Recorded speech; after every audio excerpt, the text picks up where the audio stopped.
ঢাকা বিশ্ববিদ্যালয় শিক্ষার্থী ও ছাত্রদল নেতা শাহরিয়ার আলম সাম্য হত্যার বিচারের দাবিতে আজও বিক্ষোভ করছেন শিক্ষার্থীরা। বেলা 11টায় ক্যাম্পাসের রাজু ভাস্কর্যের সামনে শুরু হয় বিক্ষোভ। পরে তারা দুপুর 12:30টার দিকে শাহবাগ থানার সামনে অবস্থান নেন। সেখানেই বিচারের দাবিতে নানা স্লোগানও দিচ্ছেন তারা। এর আগে রাজু ভাস্কর্যের সামনে ঢাকা বিশ্ববিদ্যালয়ের উপাচার্য ডক্টর নিয়াজ আহমেদ খান শিক্ষার্থীদের জানান, সাম্য হত্যার দ্রুত বিচারে সবকিছু করবে বিশ্ববিদ্যালয় প্রশাসন।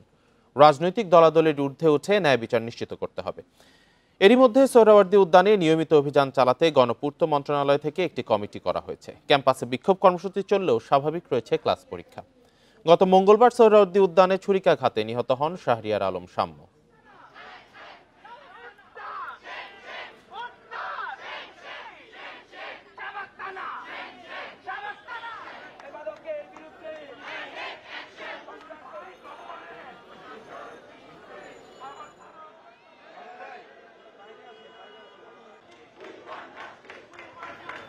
ঢাকা বিশ্ববিদ্যালয়ের শিক্ষার্থী ও ছাত্রদল নেতা শাহরিয়ার আলম সাম্য হত্যার বিচারের দাবিতে শাহবাগ থানার সামনে বিক্ষোভ করছেন শিক্ষার্থীরা। এ বিষয়ে বিস্তারিত জানাতে যোগ দিয়েছেন সহকর্মী নূরে আলম। নূরে আলম, বিশ্ববিদ্যালয় কর্তৃপক্ষ এবং আইনশৃঙ্খলা বাহিনীর পক্ষ থেকে তো এই হত্যার দ্রুত বিচারে আশ্বস্ত করা হচ্ছে। আসলে কতটুকু আশ্বস্ত হতে পারছেন বিক্ষোভকারীরা, আর বিক্ষোভ থেকে এখন তারা কি দাবি জানাচ্ছেন?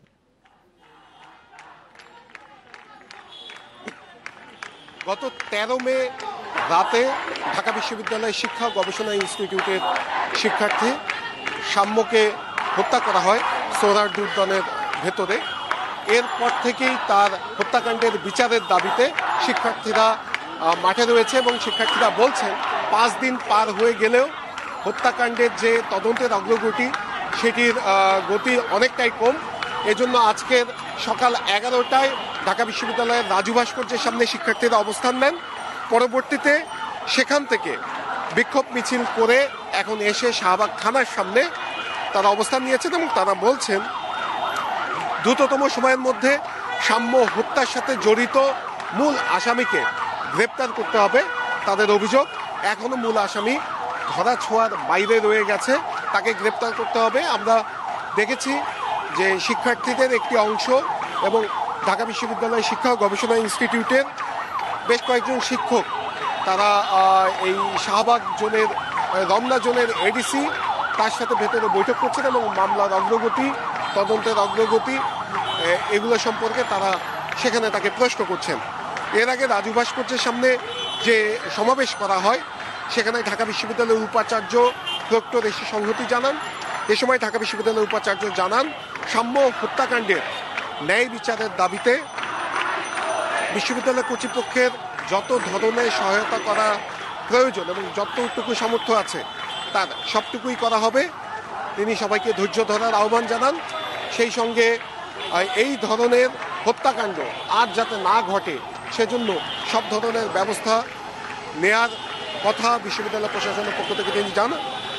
আমরা দেখেছি বিক্ষোভ সমাবেশ চলাকালীন সময়ে শিক্ষার্থীরা ক্যাম্পাস নিরাপদ করার দাবি উপাচার্যের কাছে জানান। উপাচার্য এই সময় বলেন ক্যাম্পাসে নিরাপদ পরিবেশ নিশ্চিত করার জন্য সব ধরনের ব্যবস্থা নেওয়া হবে। শিক্ষার্থীরা অভিযোগ করেন বিশ্ববিদ্যালয়ে সবসময় বহিরাগত দিয়ে ভরা থাকে এবং সোহরাওয়ার্দী উদ্যানের ভেতরে, যেহেতু সোহরাওয়ার্দী উদ্যান ঢাকা বিশ্ববিদ্যালয়ে একদম সংলগ্ন এবং ঢাকা বিশ্ববিদ্যালয়ের মধ্যে পড়েছে সোহরাওয়ার্দী উদ্যান, সেখানে মাদকের অবাধ সরবরাহ সেখানে রয়েছে, মাদক ব্যবসায়ীদের সিন্ডিকেট রয়েছে। সেই সিন্ডিকেট এবং মাদক ব্যবসায়ীরা সেখানে একদম খোলামেলাভাবে সেখানে আড্ডা দেয় এবং রাত যত বাড়ে মাদক সেবীরা, রাজধানীর বিভিন্ন জায়গা থেকে মাদক সেবীরা এসে এই বিশ্ববিদ্যালয় ক্যাম্পাসের ওপর দিয়ে যে সোহরাওয়ার্দী উদ্যানে মাদক সেবন করেন। এই সংস্কৃতি দীর্ঘদিন ধরে চলে আসছেন এবং সেখানে যে সিন্ডিকেট সেটিও সবার সম্মুখেই সেই সিন্ডিকেট নিয়ন্ত্রণ করা হয়। এরপরও কোনো ধরনের ব্যবস্থা নেওয়া হয় না বলে বিশ্ববিদ্যালয়ের শিক্ষার্থীরা অভিযোগ করেছেন। বিশ্ববিদ্যালয়ের উপাচার্য এই বিষয়ে জানান যেহেতু সোহরাওয়ার্দী উদ্যান বিশ্ববিদ্যালয় প্রশাসনের আওতাভুক্ত নয়, তিনি গণপূর্ত মন্ত্রণালয়ের সাথে তিনি বৈঠক করেছেন, গণপূর্ত অধিদপ্তরের সাথে বৈঠক করেছেন। গণপূর্ত অধিদপ্তরের পক্ষ থেকে জানানো হয়েছে তারা একটি বিশেষ কমিটি করেছে যাতে করে সোহরাওয়ার্দী উদ্যানে নিয়মিতভাবে অভিযান পরিচালিত করা যায়। সব মিলিয়ে বলা চলে শিক্ষার্থীরা শাহবাগ থানার সামনে অবস্থান করছেন এবং তারা বলছেন যতক্ষণ পর্যন্ত ততক্ষণ পর্যন্ত তারা বিক্ষোভ চালিয়ে যাবেন। সাম্য হত্যার বিচারে বিক্ষোভ চলছে। শাহবাগ থানার সামনে থেকে জানাচ্ছিলেন সহকর্মী নূরে আলম।